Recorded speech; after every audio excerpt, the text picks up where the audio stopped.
എല്ലാവർക്കും പുതിയൊരു വീഡിയോയിലേക്ക് സ്വാഗതം.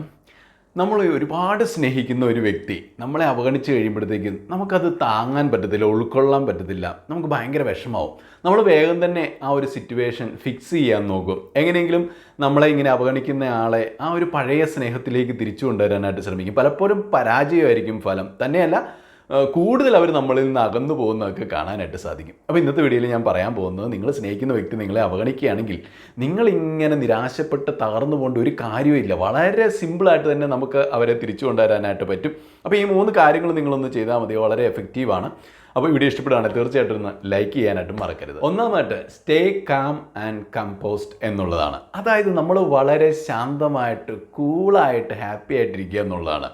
നമ്മളെ ഒരാൾ അവഗണിക്കുന്നു, നമ്മൾ സ്നേഹിക്കുന്ന ജീവന് വലിയ സ്നേഹിക്കുന്ന ആൾ അവഗണിക്കുന്നു എന്ന് പറയുമ്പോഴത്തേക്കും പലർക്കും ഭയങ്കര ഒരു ഉത്കണ്ഠയാണ്. അയ്യോ, എന്തുകൊണ്ടാണ് എൻ്റെ കയ്യിലത്തെ എന്തെങ്കിലും മിസ്റ്റേക്ക് കൊണ്ടാണ് അവർ എന്നെ ഉപേക്ഷിച്ചത്?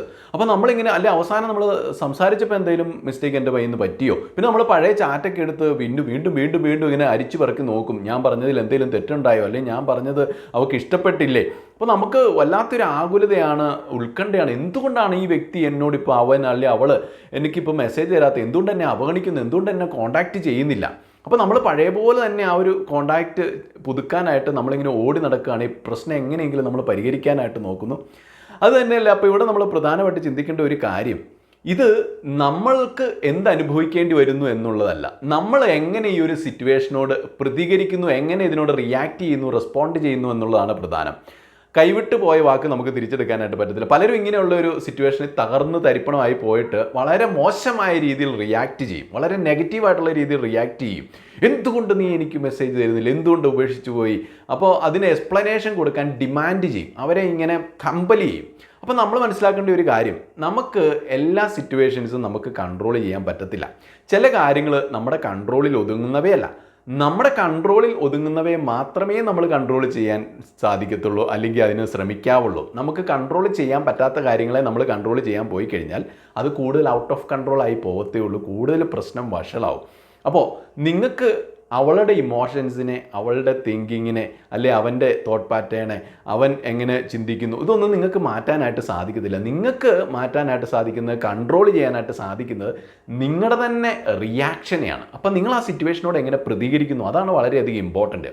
അപ്പോൾ നമ്മളിവിടെ തകർന്ന് തരിപ്പണമായിട്ട് അവൻ എന്നെ ഇട്ടിട്ട് പോയി, അല്ലെ അവൾ എന്നെ ഇട്ടിട്ട് പോയി, എനിക്ക് സഹിക്കാൻ മേല, എന്തുകൊണ്ട് എന്നെ ഇട്ടിട്ട് പോയി, എന്നോട് എന്തിനിത് ചെയ്തു എന്നും പറഞ്ഞിങ്ങനെ നിരാശ കൊണ്ട് തകർന്നടിഞ്ഞ് ആ രീതിയിൽ റെസ്പോണ്ട് ചെയ്യുമ്പോൾ നിങ്ങളെ ആ വ്യക്തി, ആ എതിർഭാഗത്ത് നിൽക്കുന്ന, അല്ലെങ്കിൽ നിങ്ങൾ ഈ അവഗണന കാണിക്കുന്ന ആ വ്യക്തി, അതൊരു പ്രത്യേക സിറ്റുവേഷൻ കൊണ്ടായിരിക്കാം നിങ്ങളെ അപ്പോൾ അവഗണിക്കുന്നത്. അവർ തന്നെ ഒരു കൺഫ്യൂസ്ഡ് ആയിട്ടുള്ളൊരു അവസ്ഥയിലായിരിക്കും, എന്ത് ചെയ്യണമെന്ന് അവർക്ക് അറിയത്തില്ല. അപ്പോൾ ആ സമയത്ത് നിങ്ങൾ ഇവിടെ തകർന്ന് തരിപ്പണമായിട്ട് ഈ ഡെസ്പറേറ്റ് ആയിട്ടുള്ള രീതിയിൽ നിങ്ങൾ റിയാക്ട് ചെയ്ത് കഴിഞ്ഞാൽ, അല്ലെങ്കിൽ ഇമോഷണലി വളരെ നെഗറ്റീവായിട്ടുള്ള ബാഡായിട്ടുള്ള രീതിയിൽ നിങ്ങൾ റിയാക്ട് ചെയ്ത് കഴിഞ്ഞാൽ അത് ഈ സിറ്റുവേഷനെ വളരെ വൈറ്റലായിട്ട് ബാധിക്കും എന്നുള്ളതാണ്. ചിലപ്പോൾ ഈ അവഗണനകളൊക്കെ താൽക്കാലികമായിരിക്കും. അവർക്ക് ആ സമയത്ത് തോന്നിയ എന്തോ ഒരു ഫീലിങ്സിൻ്റെ പേരിൽ, അല്ലെങ്കിൽ ഒരു തെറ്റിദ്ധാരണയുടെ പേരിൽ, അല്ലെങ്കിൽ എന്തൊക്കെയോ ഒരു പ്രശ്നങ്ങളുടെ പേരിൽ അവർ നിങ്ങളെ ഒന്ന് അവഗണിച്ചതാണ്. അത് കുറച്ച് കഴിയുമ്പോൾ ചിലപ്പോൾ തന്നെ ശരിയാകാവുന്ന ഒരു കേസായിരുന്നു. അപ്പോൾ നിങ്ങളിത് ഓവർ റിയാക്ട് ചെയ്യുന്നതിലൂടെ, ഓവർ കമ്മ്യൂണിക്കേറ്റ് ചെയ്യുന്നതിലൂടെയൊക്കെ ഈ ഒരു പ്രശ്നം നിങ്ങൾ വഷളാക്കും. അപ്പോൾ ഇങ്ങനെ താൽക്കാലികമായിട്ടുള്ള ഒരു അവഗണന പോലും നിങ്ങളുടെ ഇമോഷണൽ ബാലൻസ് നശിപ്പിക്കുന്നുണ്ടെങ്കിൽ നിങ്ങൾ ഒട്ടും സ്റ്റേബിൾ അല്ലാത്തൊരു മനുഷ്യനാണ്, ഒട്ടും. അപ്പോൾ ഇത് കാണുമ്പോൾ അവർ നിങ്ങളിൽ നിന്നും പെട്ടെന്ന് തിരിച്ചു വരാൻ ആഗ്രഹിച്ചവരാണെങ്കിൽ പോലും നിങ്ങളുടെ ഈ തരത്തിലുള്ള റിയാക്ഷൻസ് കാണുമ്പം നിങ്ങളുടെ ഒരു തനി സ്വഭാവം അവർക്ക് മനസ്സിലാവും. ഈ വ്യക്തി ഒട്ടും ഇമോഷണലി ബാലൻസ്ഡ് അല്ല, വളരെയധികം ഇൻസെക്യൂർ ആണ്, വളരെയധികം വീക്കാണ്. ഈ വ്യക്തി ഒരു സാഹചര്യത്തിലും നിങ്ങൾക്ക് അവർക്ക് ആശ്രയിക്കാൻ പറ്റത്തില്ല. അപ്പോൾ ഇവനെയൊക്കെ വിവാഹം കഴിച്ചു കഴിഞ്ഞാൽ ജീവിതം കുട്ടിച്ചോറാവും എന്നുള്ളൊരു തോന്നലിൽ ഇപ്പോൾ ആ സമയത്ത് നിങ്ങളുടെ റിയാക്ഷൻ കാണുമ്പോഴായിരിക്കും അവർക്ക് തോന്നുക. അപ്പോൾ അവർ താൽക്കാലികമായിട്ടുള്ള ആ ഒരു അവഗണന ചിലപ്പോൾ അവർ പെർമനൻ്റ് ആയിട്ട് മാറ്റും, നിങ്ങളെ ആ ഭാഗത്തോട്ട് അടുപ്പിക്കത്തില്ല. അപ്പോൾ നിങ്ങൾ നല്ല കാം ആൻഡ് കമ്പോസ്ഡ് ആയിട്ടിരുന്നാൽ നിങ്ങൾ നല്ല സ്ട്രോങ് പേഴ്സണാലിറ്റിയാണ്. അവരുടെ വാലിഡേഷൻസും അല്ലെങ്കിൽ അവരുടെ റീഅഷുറൻസും അവരുടെ അറ്റൻഷനും വേണ്ടി ഇങ്ങനെ കാത്തു കെട്ടി കരഞ്ഞിരിക്കുന്ന, അവരെ വല്ലാണ്ട് അങ്ങ് ആശ്രയിച്ചിരിക്കുന്ന ഒരു ജീവിയല്ല നിങ്ങൾ വളരെ സ്ട്രോങ് ആണ്, പവർഫുള്ളാണ്, ബാലൻസ്ഡ് ആണ്, ഇമോഷണലിയും ബാലൻസ്ഡ് ആണ്, എല്ലാ രീതിയിലും നിങ്ങൾ നല്ല, ഇപ്പം പുരുഷന്മാരുടെ കാര്യമാണെങ്കിൽ നല്ല മാൻലി ആണ് എന്നൊക്കെ രീതിയിൽ അവർക്ക് നിങ്ങളെ വീണ്ടും ആശ്രയിക്കാം, റിലേ ചെയ്യാം എന്നൊക്കെ തോന്നണമെങ്കിലും നിങ്ങൾ ഈ രീതിയിൽ പെരുമാറണം. അത് വളരെ നല്ലൊരു അട്രാക്റ്റീവ് ട്രേറ്റ് ആണ്. ഇനി രണ്ടാമതായിട്ട് റെസ്പെക്ട് ദെയർ സ്പേസ് എന്നുള്ളതാണ്. നമ്മളിപ്പോൾ ഒരു ചെടിയുടെ തൈ നട്ടുവെച്ച് വന്നിരിക്കുക. അപ്പോൾ അത് മെല്ലെ ഇങ്ങനെ വളഞ്ഞു പോയി. ഒരു ദിവസം നമ്മൾ നോക്കുമ്പോൾ ഇങ്ങനെ വളഞ്ഞിരിക്കുക. അപ്പോൾ നമ്മൾ ഓർത്ത് നൂർത്ത് വെക്കാമെന്ന് ഓർത്ത് അത് ബലമായിട്ട് പിടിച്ചിങ്ങനെ നൂർക്കാൻ ശ്രമിക്കുന്നു. അപ്പോൾ അങ്ങനെ നൂർക്കാൻ ശ്രമിച്ചു കഴിഞ്ഞാൽ ചിലപ്പോൾ ഈ സാധനം ഒടിഞ്ഞു പോകും. എന്നാൽ അതവിടെ നിൽക്കട്ടെ എന്നോർത്ത് അതിന് ഇച്ചിരി വെള്ളമൊക്കെ ഒഴിച്ചു കൊടുത്ത് നമ്മൾ അതേ തൊടാൻ പോകാതിരുന്നാൽ ചിലപ്പോൾ 1-2 ദിവസം കഴിയുമ്പോൾ ഇത് തന്നെ നിവർന്ന് നിൽക്കുന്നതാണ്. അന്ന് പറഞ്ഞ പോലെ നമ്മളൊരു സൊല്യൂഷൻസിന് വേണ്ടി ഒരാളെ ഫോഴ്സ് ചെയ്യാനായിട്ട് പാടില്ല. അവർക്ക് അവരുടേതായിട്ടുള്ള ടൈമും സ്പേസും അതിനുള്ള സാവകാശം അവർക്ക് കൊടുക്കണം. നമ്മളവിടെ അവരുടെ ബൗണ്ടറീസിൽ ഇടിച്ചു കയറി ചെന്ന് ഈ പ്രശ്നം ഇപ്പം തന്നെ സോൾവ് ആക്കിയേ പറ്റൂ എന്ന് പറഞ്ഞ് അവരുടെ മേലെ വല്ലാണ്ട് സമ്മർദ്ദം ചെലുത്തിയാൽ അതവർക്ക് വല്ലാത്ത ഇറിറ്റേറ്റിംഗ് ആയിട്ട് തോന്നും. അവരുടെ പേഴ്സണൽ ഫ്രീഡത്തിൽ നമ്മൾ ഇടിച്ചു കയറുന്നു, വല്ലാതെ ഇടിച്ചു കയറുന്നു, നമുക്ക് അനുവദിക്കപ്പെട്ടിട്ടുള്ളതിലും കൂടുതൽ ഓവർ ഫ്രീഡം നമ്മൾ എടുക്കുന്നു എന്നുള്ളൊരു ഫീലിംഗ് അവർക്ക് കിട്ടും. അപ്പോൾ അത് വലിയൊരു വാണിംഗ് ആണ് അവരെ സംബന്ധിച്ചിടത്തോളം. കാരണം അവർക്ക് എന്തെങ്കിലും ജീവിതത്തിൽ പ്രശ്നം ഉണ്ടാകുമ്പം അത് ഒന്ന് സോർട്ട് ഔട്ട് ചെയ്യാനോ അതൊന്നും മെല്ലെ ഇത് സംഭവം എന്നാന്ന് അവർക്ക് തന്നെ ക്ലിയർ അല്ല. അതൊക്കെ ഒരു തോട്ട് പ്രോസസ്സിലൂടെ വേണം പരിഹരിക്കാനായിട്ട്. അപ്പോൾ അതിനുള്ള സമയമൊന്നും കൊടുക്കാതെ ഇപ്പോൾ തന്നെ ഇതിനൊരു പരിഹാരം കണ്ടേ പറ്റത്തുള്ളൂ, എന്തുകൊണ്ടാണ് നീ മെസ്സേജ് അയക്കാത്തത്, എനിക്ക് ഇപ്പോൾ തന്നെ മെസ്സേജ് അയച്ചേ പറ്റത്തുള്ളൂ, എനിക്ക് ഇപ്പോൾ തന്നെ കാര്യം അറിഞ്ഞേ പറ്റത്തുള്ളൂ, ഇതിപ്പോൾ തന്നെ സോൾവ് ചെയ്തേ പറ്റത്തുള്ളൂ, പഴയ പോലെ പെരുമാറിയാലെന്താ എന്നൊക്കെ പറഞ്ഞ് നമ്മളവിടെ ശാഠ്യം പിടിക്കുമ്പോൾ ആ പ്രശ്നം അവിടെ വഷളാവുകയാണ് ചെയ്യുന്നത്. അപ്പോൾ അവർക്ക് തോന്നും എനിക്ക് ജസ്റ്റ് ഒന്ന് സ്വസ്ഥമായിട്ട് ഇരിക്കാൻ പോലും സ്വൈര്യം തരാത്ത ഈ വ്യക്തി എങ്ങനെ ഈ വ്യക്തിയെ വിവാഹം കഴിച്ചാൽ ഈ വ്യക്തിയുടെ കൂട്ടത്തിൽ ജീവിക്കാൻ പറ്റും. കാരണം എന്തെങ്കിലും ഒരു പ്രശ്നം വരുമ്പോൾ അത് അതിനുള്ളൊരു സ്പേസ് പോലും തരുന്നില്ല. അപ്പോൾ നമ്മളെല്ലാവരും നമ്മുടെ ഒരു പേഴ്സണൽ സ്പേസ് ആഗ്രഹിക്കുന്നവരാണ്. അപ്പോൾ വിവാഹിതരാണെങ്കിൽ പോലും അവർക്ക് അവരുടേതായിട്ടുള്ളൊരു പേഴ്സണൽ സ്പേസ് വേണം. ഇവിടുത്തെ വലിയൊരു പ്രശ്നം നമ്മൾ പലർക്കും സ്പേസ് കൊടുക്കുന്നില്ല, ഇങ്ങനെ കെട്ടിവരിഞ്ഞിട്ട് സ്നേഹിക്കുകയാണ്. അവരുടെ മേലൊരു ഉടമസ്ഥ അവകാശം നമ്മൾ സ്ഥാപിച്ചെടുക്കുകയാണ്. ഈ വ്യക്തി, ഞാൻ സ്നേഹിക്കുന്ന വ്യക്തി, അയാൾ എൻ്റെ മാത്രം സ്വന്തമാണ്, വേറെ ആരുടെ അടുത്തോട്ട് പോകാൻ പാടില്ല, അല്ലെങ്കിൽ അയാളുടേതായിട്ടുള്ള രീതിയിൽ ജീവിക്കാൻ പാടില്ല, ഞാൻ പറയുന്ന പോലെ തന്നെ ചെയ്യണം എന്നുള്ള രീതിയിൽ ഇത് എൻ്റെ ഒരു പ്രോപ്പർട്ടിയാണ് എന്നുള്ള രീതിയിലാണ് പലപ്പോഴും നമ്മൾ ബിഹേവ് ചെയ്യുന്നത്. അപ്പോൾ അങ്ങനെ വരുമ്പോഴത്തേക്കും ഇത് മറ്റേ വ്യക്തിയെ വല്ലാണ്ട് അഫക്റ്റ് ചെയ്യും, വല്ലാണ്ട് അവർക്കൊരു സഫോക്കേഷനാണ് തോന്നുന്നത്. അപ്പോൾ അതുകൊണ്ട് തന്നെ നമ്മുടെ ഈ തരത്തിലുള്ള റിയാക്ഷൻ ഒരിക്കലും അത് ആ പ്രശ്നം പരിഹരിക്കത്തില്ല എന്ന് മാത്രമല്ല, അത് വല്ലാതെ ആ പ്രശ്നം കുളവാക്കും. ആ വ്യക്തി നമ്മളിൽ നിന്നും കൂടുതൽ മാനസികമായിട്ട് അകലാൻ മാത്രമേ കാരണമായി തീരത്തുള്ളൂ. അപ്പോൾ അതുകൊണ്ട് തന്നെ നമ്മൾ അവർക്ക് ആവശ്യമായിട്ടുള്ളൊരു സ്പേസ് കൊടുക്കണം.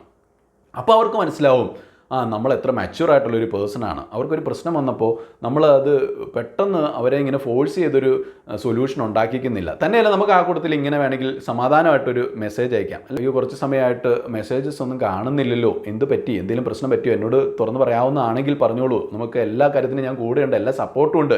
ഇനി എന്നോട് പറയാൻ പറ്റാത്ത എല്ലാ കേസും ആണെങ്കിൽ ആയിക്കോട്ടെ, നിങ്ങളുടെ സമയം എടുത്തോ, മെല്ലെ ഓക്കെ ആയിട്ട് എന്നോട് സംസാരിച്ചാൽ മതി, ഓക്കെ ആയിട്ട് മെസ്സേജ് വിട്ടാൽ മതി കേട്ടോ, എന്തിനും ഞാൻ കൂടെയുണ്ട്, പേടിക്കണ്ട.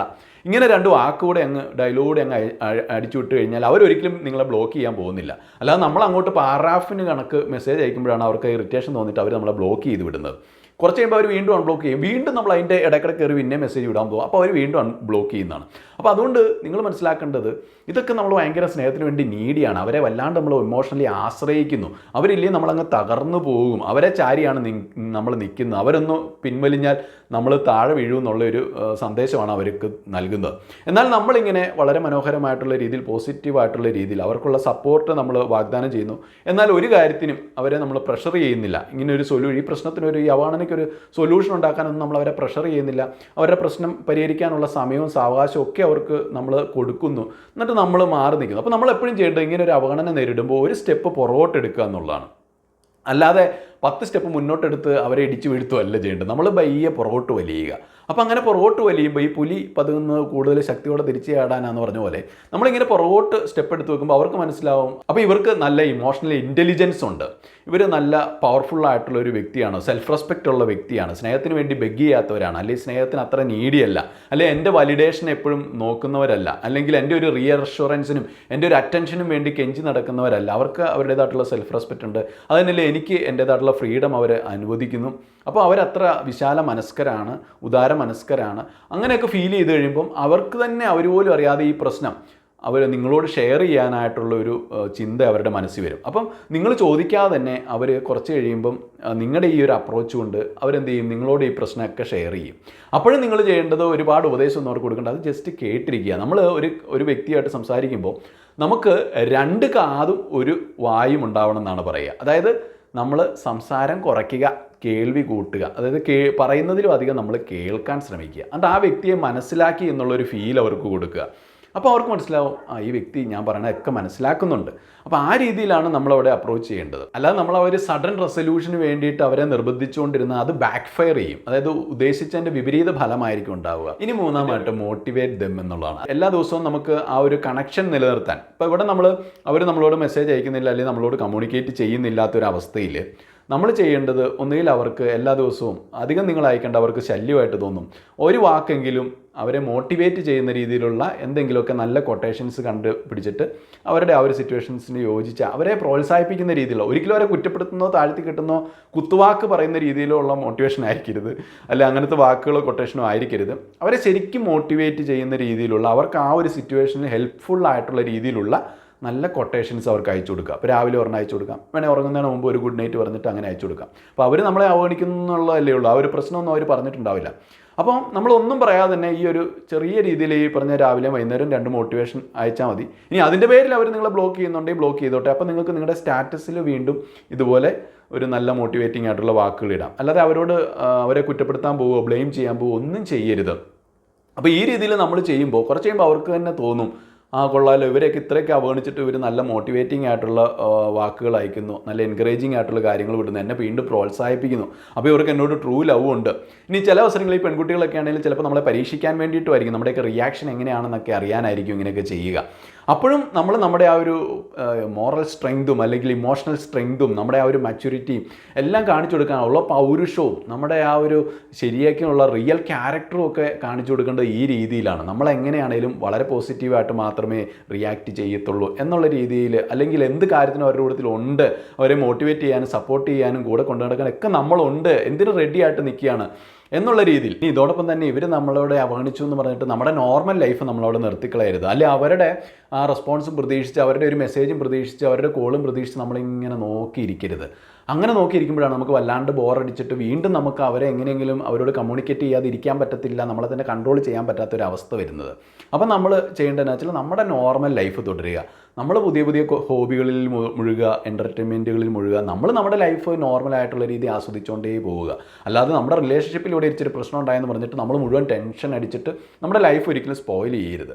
അപ്പോൾ ആ രീതിയിൽ നമ്മൾ തുടർന്ന് ഹാപ്പി ആയിട്ട് തന്നെ മുന്നോട്ട് പോകുമ്പോഴാണ്, ഇത് നമ്മളെ അഫക്റ്റ് ചെയ്യാത്ത രീതിയിൽ പോകുമ്പോൾ മാത്രമാണ് അവർക്കും നമ്മളോട് കൂടുതലൊരു സ്നേഹം ഉണ്ടാവുന്നത്. അപ്പം നമ്മളെ അവർക്ക് മിസ് ചെയ്യാനായിട്ട് തുടങ്ങും. കാരണം നമ്മളിങ്ങനെ ഇടിച്ച് കയറി ചെല്ലാത്തതുകൊണ്ട് തന്നെ നമുക്ക് നമ്മളെ ആ ഒരു സിറ്റുവേഷനിൽ അവർക്ക് കുറച്ച് കഴിയുമ്പോൾ ആവശ്യം വരും. കാരണം അവരുടെ പ്രശ്നത്തെക്കുറിച്ച് റിഫ്ലക്റ്റ് ചെയ്യാൻ തുടങ്ങും. നമ്മളവർക്ക് ആ ഒരു സ്പേസ് കൊടുത്തുകൊണ്ട് അവർ ആ പ്രശ്നത്തെക്കുറിച്ച് റിഫ്ലക്റ്റ് ചെയ്യും. അവർ ആ പ്രശ്നം സൊല്യൂഷൻ ഉണ്ടാക്കാനായിട്ട് അവർ തന്നെ ഇങ്ങനെ പരിശ്രമിക്കും. അതിനുവേണ്ടി നമ്മൾ നിർബന്ധിക്കേണ്ട കാര്യമൊന്നുമില്ല. അപ്പോൾ അവർ നമ്മളെ കൂടുതൽ റെസ്പെക്റ്റ് ചെയ്യാൻ തുടങ്ങും. എന്നാൽ അവരുടെ ബൗണ്ടറീസൊക്കെ നമ്മൾ കീപ്പ് ചെയ്യുന്നുണ്ട്. അപ്പോൾ നമ്മളെപ്പോഴും അവർക്ക് ആ ഒരു പേഴ്സണൽ ഫ്രീഡം ഒക്കെ കൊടുക്കും. അപ്പോൾ നമ്മളെ വിവാഹം കഴിച്ചാലും ആ ജീവിതം വളരെ ഹാപ്പി ആയിരിക്കും. അവരുടെ പേഴ്സണൽ കാര്യങ്ങളൊന്നും നമ്മൾ അനാവശ്യമായിട്ട് ഇടപഴകത്തില്ല, അവരെ സഫോക്കേറ്റ് ചെയ്യത്തില്ല, വരിഞ്ഞു മുറുക്കത്തില്ല, ഈ ബന്ധം ഒരിക്കലും ഒരു ബന്ധനാവത്തില്ല എന്നൊക്കെ അവർക്ക് മനസ്സിലാവുമ്പോൾ അവർ മെല്ലെ തിരിച്ചു വരുന്നതാണ്.